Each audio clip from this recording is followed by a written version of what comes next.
Blackstone Audio presents JFK Jr., George and Me, a Memoir by Matt Berman. This book is read by George Newbern. Introduction. Throw me into the lion's den. June 1996. Quick, come to my office. I've got Barbra on the phone and she's not getting the idea. Talk to her and tell her how beautiful she's going to look dressed as Betsy Ross. Oh, thanks. Throw me into the lion's den, I whined as John pulled me by the sleeve into his office. We had decided to try and convince Barbra Streisand to appear on the cover of George magazine as the mother of the American flag. But I thought I'd be working with an agent or an assistant, not Barbra herself. I nervously took the receiver from John. Hi, I'm Matt, John's creative director. Nat? The familiar voice responded. No, I corrected her. Matt, with an M. Oh, she replied. I'm Barbra with a B, sounding more like Fanny Bryce and Funny Girl. I told her that Betsy Ross would be a great character for her, how we'd execute it perfectly. Then I suggested a photographer to take the photos.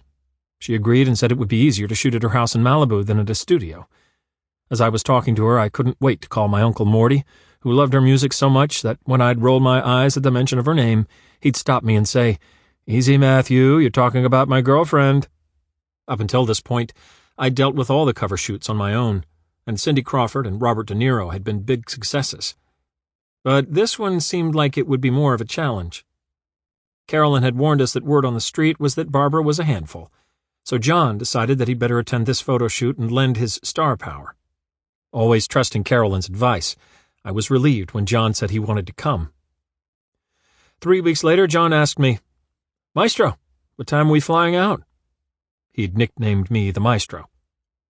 I think it was because he felt so out of his element in the art department, the place I felt most comfortable.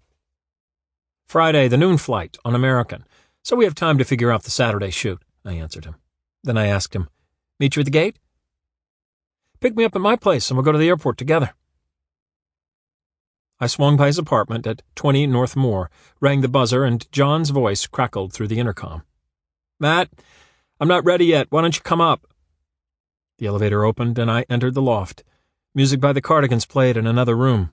His bags were lined up next to the door, a sporty tennis bag with a racket sticking out, a hanging garment bag, and a leather and canvas overnight bag.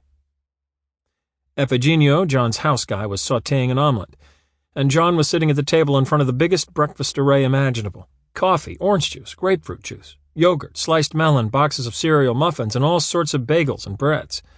Matt. Sample complete. Ready to continue?